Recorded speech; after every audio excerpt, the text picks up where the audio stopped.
తెలంగాణలో ఐటీ దాడులు కలకలం సృష్టించాయి. వ్యాపారవేత్త ప్రతివారెడ్డి ఇంట్లో ఐటీ అధికారులు తనిఖీలు చేపట్టారు.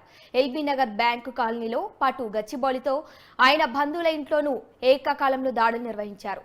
బీజేపీ నేత శ్రీరాములు యాదవ్ కు బిజినెస్ పార్ట్నర్ గా ఉన్న ప్రతిభ. ఈ అంశంపై మరింత సమాచారాన్ని మా క్రైమ్ బ్యూరో చీఫ్ కృష్ణ అందిస్తారు. చెప్పండి కృష్ణ.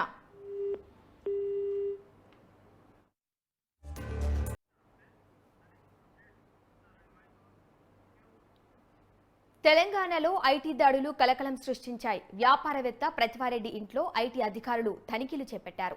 ఎల్బీ నగర్ బ్యాంకు కాలనీతో పాటు గచ్చిబౌలిలోని ఆయన బంధువుల ఇంట్లోనూ ఏకకాలంలో దాడులు నిర్వహించారు.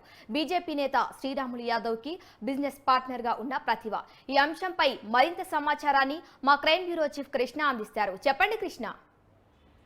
గిరీష, హైదరాబాద్ ప్రాంతంలో ఐటీ కలకలం రేగింది. గత అర్ధరాత్రి నుంచి ఏదైతే ఈ ప్రముఖ వ్యాపారవేత్త ప్రతివారెడ్డి ఇంట్లో ఐటీ అధికారులు సోదాలు నిర్వహిస్తున్నారు. ఎల్బీనగర్ ప్రాంతంలో ఉన్న ఈ బ్యాంక్ కాలనీలో ఉన్న వైష్ణవ్ అపార్ట్మెంట్స్ తో పాటు గచ్చిబౌలిలో ఉన్న ఆయన బంధువుల ఇళ్లలో ఏకకాలంలో మొత్తం 5 చోట్ల కూడా ఐటీ అధికారులు సోదాలు నిర్వహించడం జరుగుతుంది.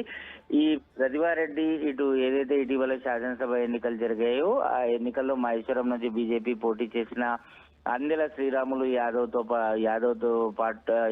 పాటు ప్రముఖ రాజకీయవేత్తలతోటి ఆయన ఈ రియల్ ఎస్టేట్ వ్యాపారం అనేది సాగిస్తూ ఉన్నాడు. సో ఆయన ఏదైతే ఈ వ్యాపార వ్యవహారానికి సంబంధించి లావాదేవీల గురించి కాకుండా కేవలం తన ఆదాయ వ్యవహారానికి సంబంధించి కేవలం కొన్ని పత్రాలు మాత్రమే వాటిని సబ్మిట్ చేసి ఐటీ రిటర్న్స్ ఫైల్ చేయడం జరిగింది. ఈ వ్యాపారాల వ్యవహారాలకు సంబంధించి రియల్ ఎస్టేట్ వ్యాపార వ్యవహారాలకు సంబంధించి విషయం తెలుసుకున్న ఐటీ శాఖ అధికారులు ఆయన ఇల్లు, బంధువుల ఇల్లు పైన దాడులు జరిపి అనేకమైన కీలకమైన డాక్యుమెంట్లు, ఆ తర్వాత ఆయన ల్యాప్టాప్లు, సెల్ ఫోన్లు కూడా సీజ్ చేయడం జరిగింది.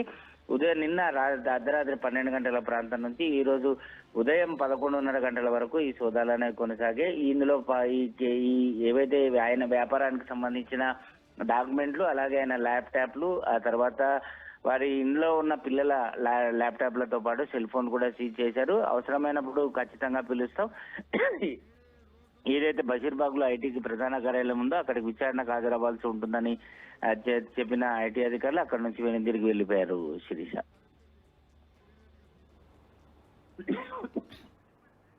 Okay Krishna, thank you.